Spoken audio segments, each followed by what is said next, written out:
بسم اللہ الرحمن الرحیم۔ السلام علیکم دوستو۔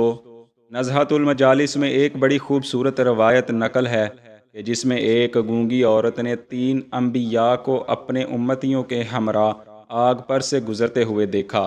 چنانچہ روایت کچھ یوں ہے کہ وہب بن منبع کہتے ہیں، میں نے ایک گونگی لونڈی خریدی۔ اتفاق سے کچھ عرصہ کے بعد وہ بالکل صاف بولنے لگی۔ جب میں نے اس کا سبب پوچھا تو کہنے لگی، میں نے رات کو خواب دیکھا کہ تمام دنیا آگ کا ایک انگارہ بن گئی ہے جس میں سے ہو کر جنت کا راستہ جاتا ہے۔ اتنے میں دیکھتی ہوں کہ حضرت موسیٰ علیہ السلام اس راستے پر سے گزر رہے ہیں اور آپ کے پیچھے پیچھے یہودی چلے جا رہے ہیں۔ جب آپ تھوڑی دور پہنچے تو پیچھے مڑ کر یہودیوں کو دیکھا اور فرمایا، میں نے تم سے کب کہا تھا کہ یہودی ہو جاؤ؟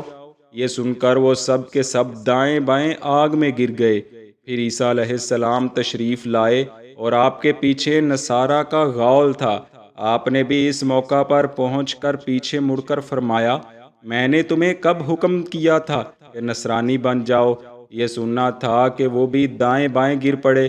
اس کے بعد سید الانبیاء حضرت محمد صلی اللہ علیہ وسلم تشریف لائے اور آپ کے ساتھ آپ کی امت بھی تھی۔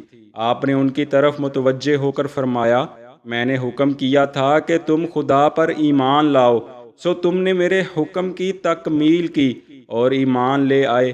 اب تم کچھ خوف نہ کرو بلکہ جنت میں پہنچ کر خوشیاں مناؤ جس کا دنیا میں تم سے وعدہ کیا گیا تھا۔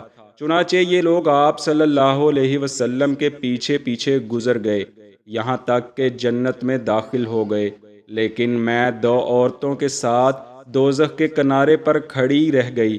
اتنے میں دوزخ کے داروغہ کو خدا کا حکم پہنچا کہ دونوں عورتوں سے دریافت کرو کہ کبھی انہوں نے قرآن بھی پڑھا تھا۔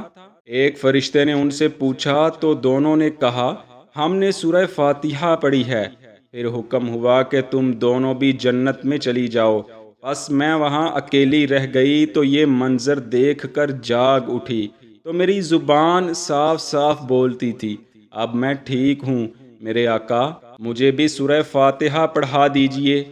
پیارے دوستو، جنت کا راستہ بھی جہنم کے اوپر سے ہے اور اللہ کے حکم کے مطابق سب نے اس راستے پر سے گزرنا ہے۔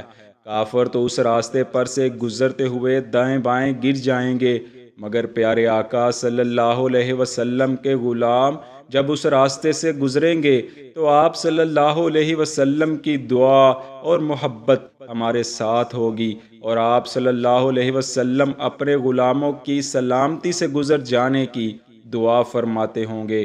چنانچہ حدیث پاک میں آتا ہے کہ جب کوئی بندہ مومن جہنم کے اوپر سے گزرے گا تو جہنم سے آواز آئے گی، اے مومن جلدی گزر کیونکہ تیرے نور نے میرے شعلے بجھا دیے ہیں۔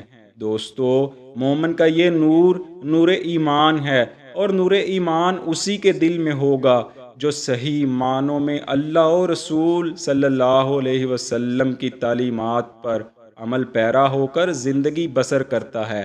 اور ایک نور تو اب بھی ہمارے درمیان موجود ہے اور وہ ہے اللہ کا قرآن۔ اللہ کریم ہمیں قرآن کی تلاوت کرنے والا اور اس کی تعلیمات پر عمل پیرا ہو کر زندگی بسر کرنے والا بنائے۔ آمین۔